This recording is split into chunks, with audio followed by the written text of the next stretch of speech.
Bismillahirrahmanirrahim. Assalamualaikum warahmatullahi wabarakatuh dan selamat siang. Perkenalkan, nama saya Muhammad Ashraf Ali Fikri, NIM 1901026032. Baiklah, pada siang hari ini saya akan mempresentasikan hasil dari tugas saya, yaitu virtual event salah satu solusi di masa pandemi. COVID kita. Pandemi ini adalah masa-masa yang menantang. Penting untuk menunjukkan solidaritas, tinggal di rumah, dan melepaskan kehidupan sosial yang biasa. Tujuannya untuk memperlambat penyebaran virus agar tidak membebani sistem perawatan kesehatan. Tetapi bagaimana kontak sosial dipertahankan? Bagaimana kontak sosial dapat terus dijalani antar generasi? Bagaimana kesepian dan isolasi sosial dapat diatasi? Maka dari itu kami telah mengumpulkan ide dan mempresentasikannya di sini. What is new normal? New normal yang diakibatkan oleh pandemi yang melanda hampir seluruh negara di dunia saat ini sudah tidak dapat dihindari lagi. Bukan hanya menyasar ke sektor kesehatan, tetapi juga ke berbagai sektor lain, seperti ekonomi, sosial, pariwisata, pendidikan, dan lain-lain. Berbagai kegiatan sehari-hari yang bisa menimbulkan kerumunan atau orang berkumpul mulai diatur sedemikian rupa sesuai dengan protokol kesehatan, sesuai dengan masing-masing peraturan di daerah. Kegiatan yang sebelumnya harus kita lakukan secara tatap muka, sekarang kita harus lakukan secara virtual. Maka dari itu, apa solusi agar event tetap ada di tengah pandemi? Yaitu menambah pengetahuan di bidang yang lain. Menambah pengetahuan di bidang yang lain seperti penguasaan teknologi merupakan salah satu cara yang dapat kita lakukan untuk dapat beradaptasi dengan keadaan saat ini.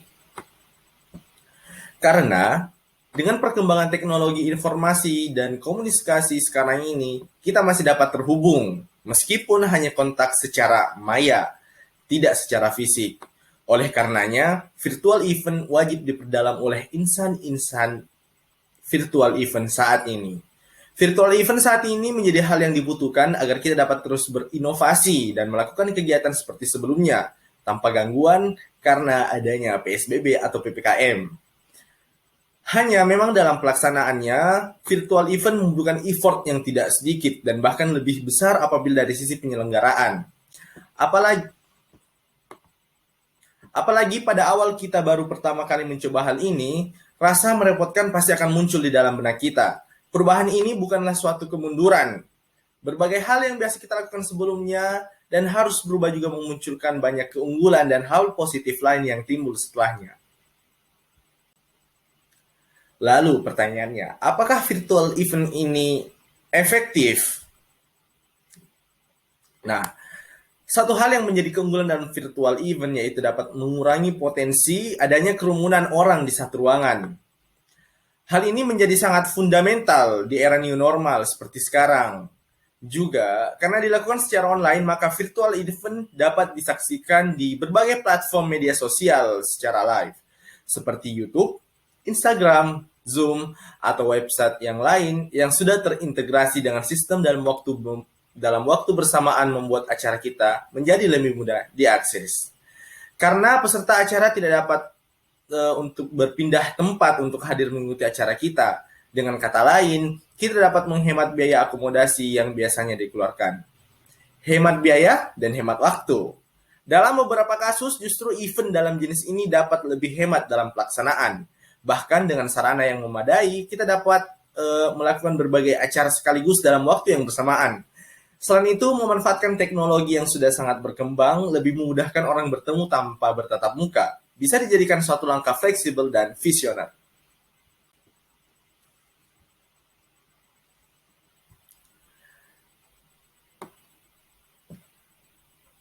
Lalu, unsur virtual management.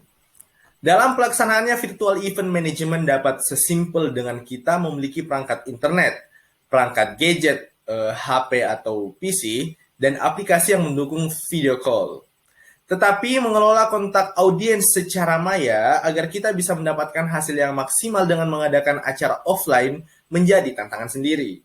Hal tersebut dapat kita ekskalasi dengan menggabungkan beberapa unsur yang dapat menunjang kegiatan ini antara lain desainer 2 dimensi, desainer 3 dimensi dan animator, virtual presenter engineer, mini broadcasting equipment, kamera, lighting, mixer, sound system atau miking atau headset atau clip on, setting green screen studio, social media operator, mini show event management, keynote speaker, dan audience. Tapi bukan berarti unsur-unsur di atas merupakan sebuah kewajiban dalam menggelar sebuah virtual event. Tetapi unsur-unsur yang tadi saya sebutkan dapat dimanfaatkan untuk dikolaborasikan secara agar dapat memberikan impact yang maksimal untuk mencapai tujuan dari acara tersebut. Bagi orang yang sering mengelola kegiatan broadcasting, hampir semua perlengkapan virtual event dan tim yang dibutuhkan memiliki kesamaan, hanya saja dilakukan dalam format dan settingan virtual. Sehingga kita membutuhkan seorang desainer 3D atau 3D artist dan engineer yang paham betul mengatur step by step tampilan layar virtual yang kita presentasikan secara online kepada audiens.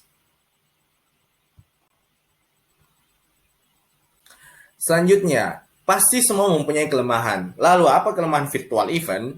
Bukan berarti virtual event tidak memiliki kelemahan. Salah satu kekurangan alami dari sebuah virtual event yaitu atensi dari para peserta yang bisa jauh lebih rendah dibandingkan saat offline. Hal yang sangat wajar dan sangat bisa terjadi karena peserta bisa terdistraksi dengan hal lain yang sedang terjadi di sekelilingnya. Perlu menjadi perhatian bahwa penyajian virtual event juga beresiko kehilangan jumlah peserta. Bisa saja mereka meninggalkan room event karena bosan, penyajian yang tidak menarik, waktu yang terlalu lama, dan terlalu banyak slide presentasi. Lalu satu hal yang dapat mengurangi atau menutup kelemahan tersebut adalah konsep. Nah, karena dengan konsep yang kuat dan menarik, biasanya mampu membawa peserta yang mengikuti virtual event tersebut untuk bertahan dan mengikuti acara dengan saksama. Sama halnya dengan belajar atau kuliah online. Hal lain yang sangat penting dalam mengelola virtual event yaitu ketersediaan dan kekuatan jaringan internet, baik itu yang disediakan oleh penyelenggara maupun narasumber. Jaringan internet layaknya oksigen dalam kehidupan kita.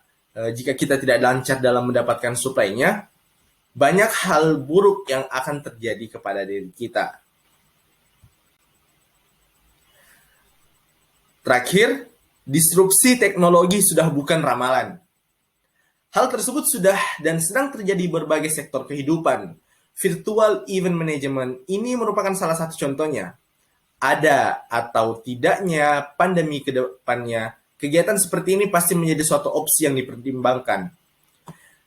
Kita sebagai insan virtual event harus siap untuk terus bertransformasi mengikuti perkembangan zaman dengan tidak berhenti untuk mempelajari hal-hal baru agar kita dapat optimal dalam menjalankan pekerjaan yang sudah diberikan kepada kita. Baiklah, itulah tadi penyampaian materi dari saya. Kurang lebihnya mohon dimaafkan. Assalamualaikum warahmatullahi wabarakatuh.